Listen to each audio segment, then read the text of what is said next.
Good morning, everyone. Welcome to day 2 of RootCon 15.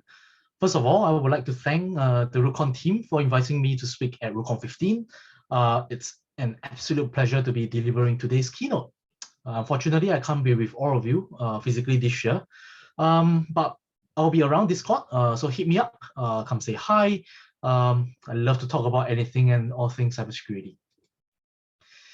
As much as my title suggests about hacking the planet, I'm not going to talk about hacking the latest technology that is empowering our digital world.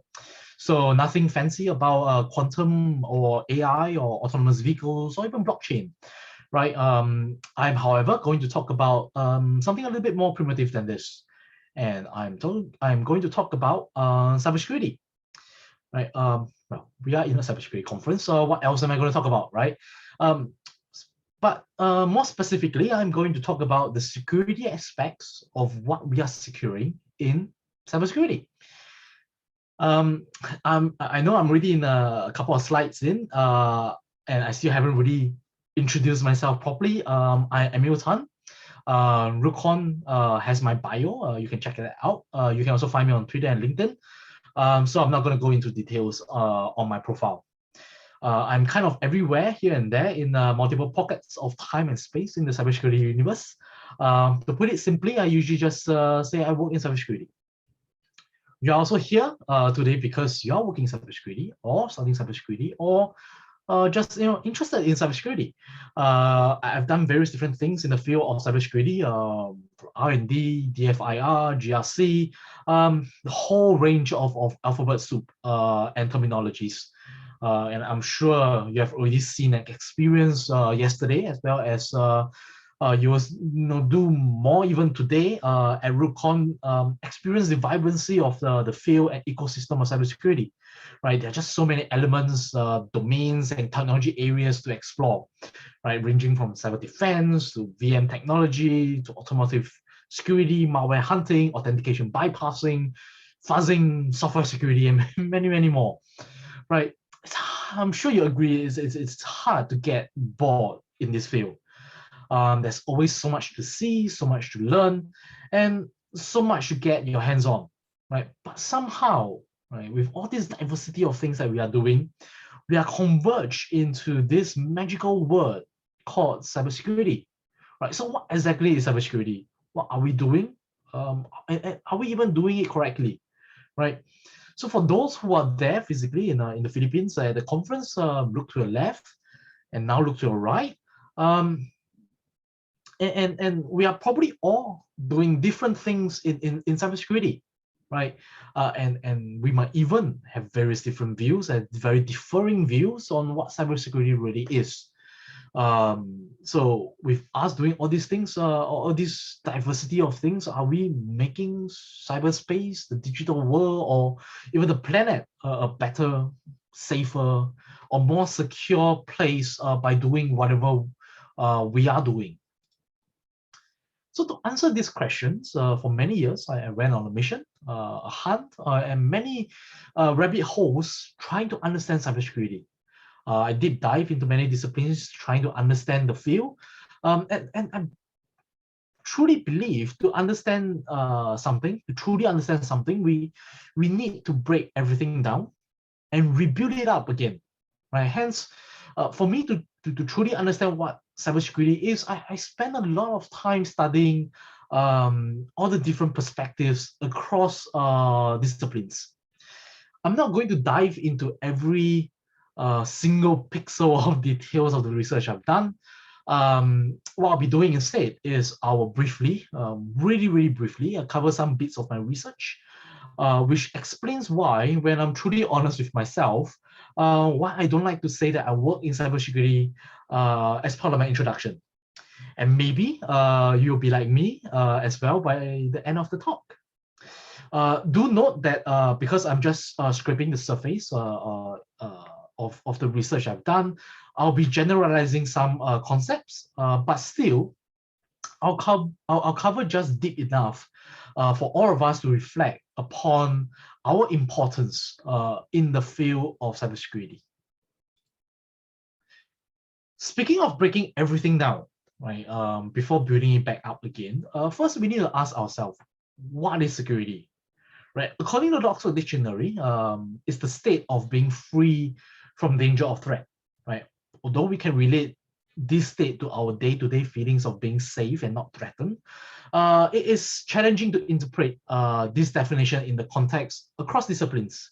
Everyone interprets it differently, right? When you did dive into security, and rightly so, there is a heavy sovereign and military context to it, on politics, on international relations, and well, everything falls under the big umbrella of national security. Historically speaking, this notion of national security were heavily associated with, like I mentioned earlier, sovereignty, and is understood in military terms, right?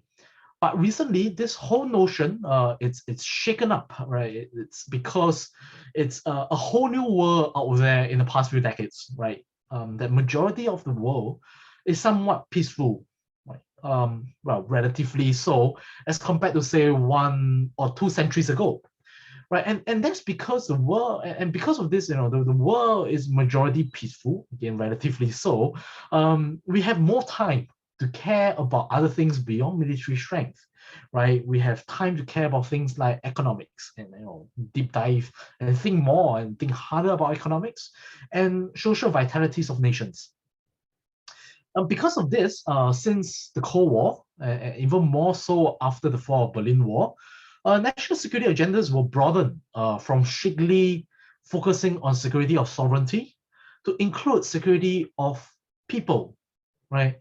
Lots of security scholars and policymakers went mental on this progress, and many subjects were proposed to be considered national security issues, right? And it reached a point that security became a synonyms for everything that is good or desirable.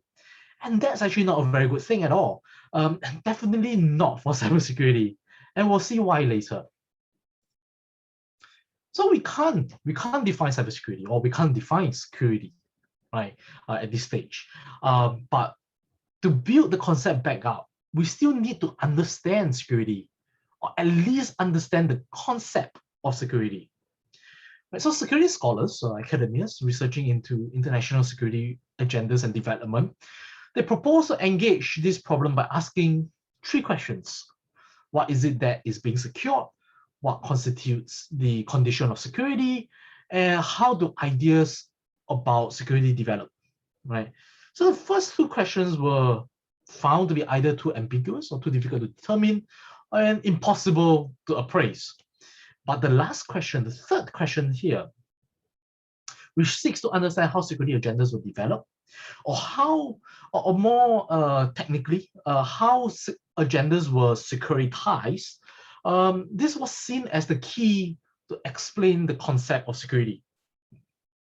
So since then, securitization, right, this process of securitization, that is the development process and study of the establishments and formulation of security agendas, has since been the focal point of security studies among security theories and academics.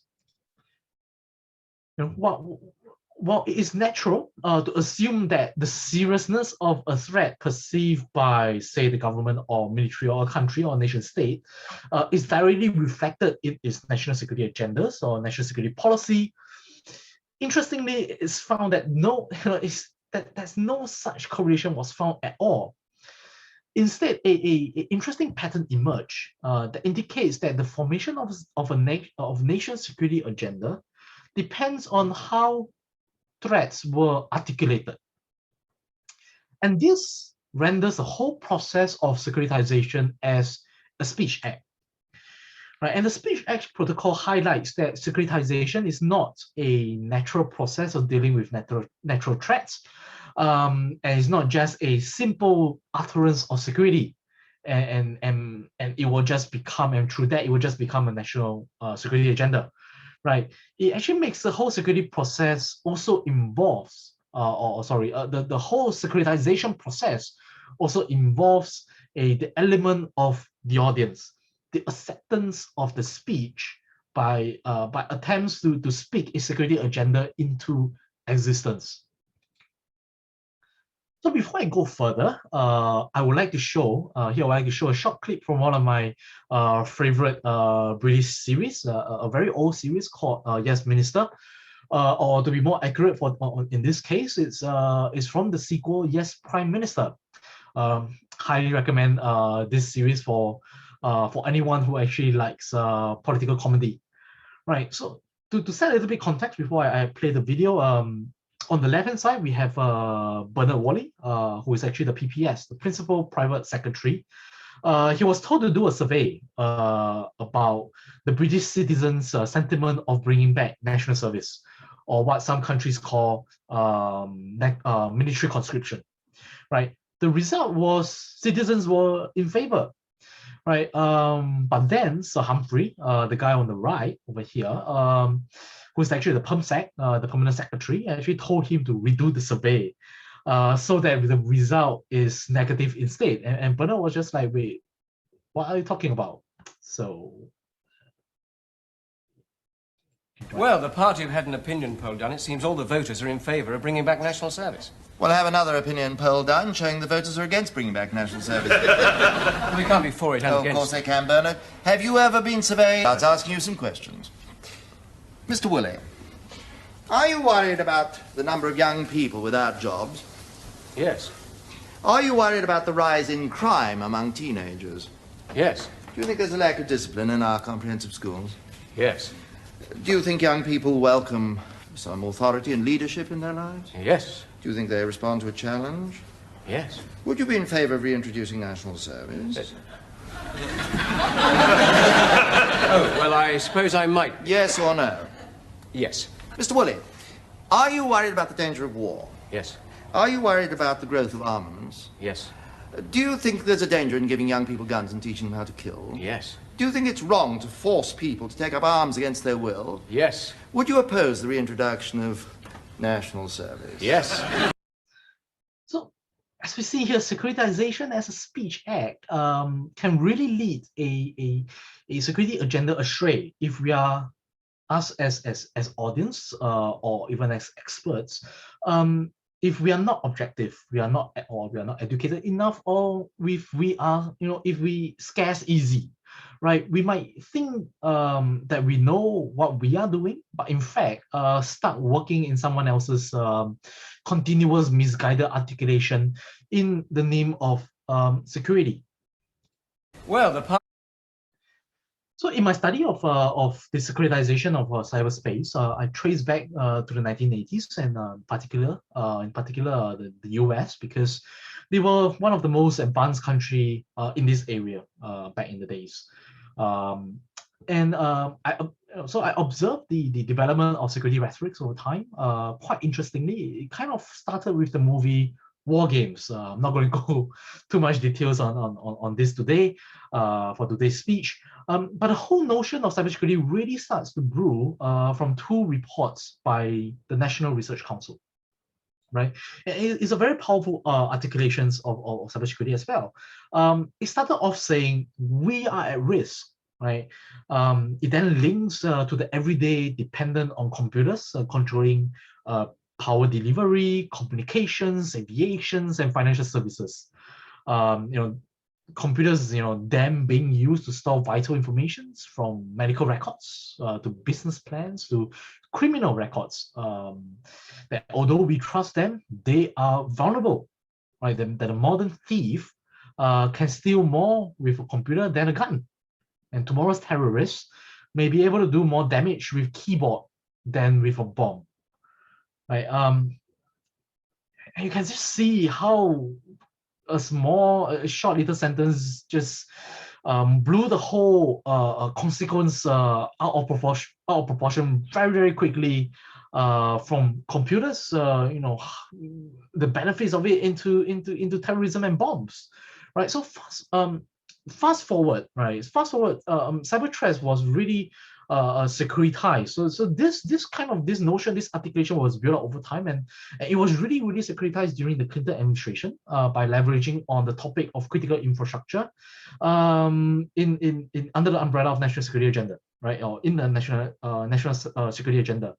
And as we can see here until today, the topic of critical information infrastructure is still being talked about, although much progress has been made since then. But you can see the longevity of certain cybersecurity topics that still sticks in national security agendas for the last 2 or 3 decades, right?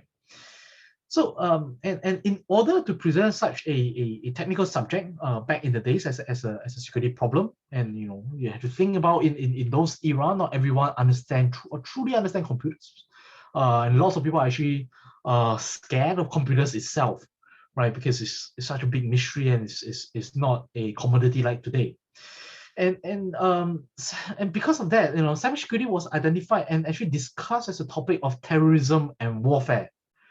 And such threat rhetorics, right? Such cybersecurity threat rhetorics is just it's just horrible because it discounts other areas of national concern, such as what computers can bring, the benefits that computers can bring in terms of economic growth or in terms of market access, law enforcement, and the law enforcement aspect of cybersecurity, right? And this practice is just horrible for cybersecurity as a whole.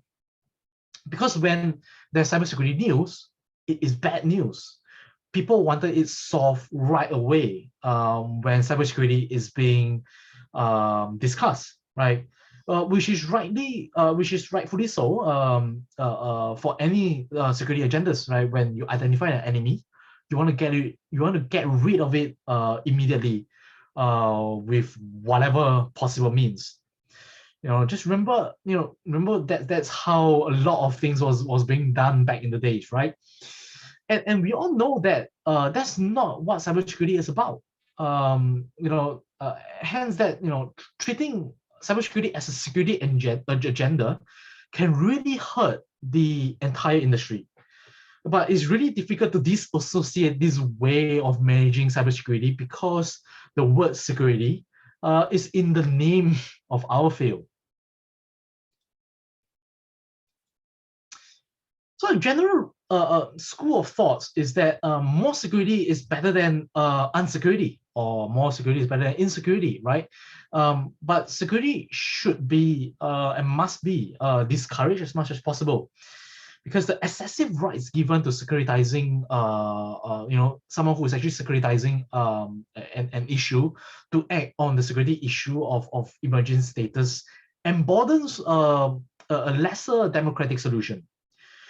In essence, it symbolizes the failure to manage issue under normal politics, processes, and procedures, right? So although securitization is needed, it's very tempting to be used as a stabilizing factor in certain threatening conflicts or developments to nation state. Studies and lots of cases have shown that it is undesirable and counterproductive in most cases, and as we can see when we are tackling issues such as environmental issues and as well as market economy, right? We can't really securitize the environment and the whole of the market, right? So on top of all this, traditional desire of absolute protection of the people and the nation state has turned security into a binary concept that you're either secure or you're not.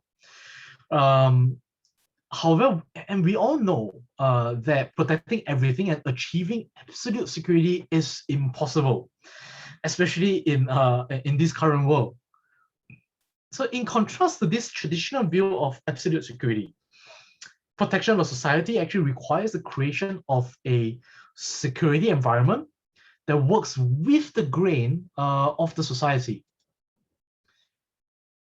So if we take cybersecurity as a security agenda, the fear of cyberspace as a vulnerability to nation state is in juxtaposition to the benefits and prosperity information system or technology can bring to society, right?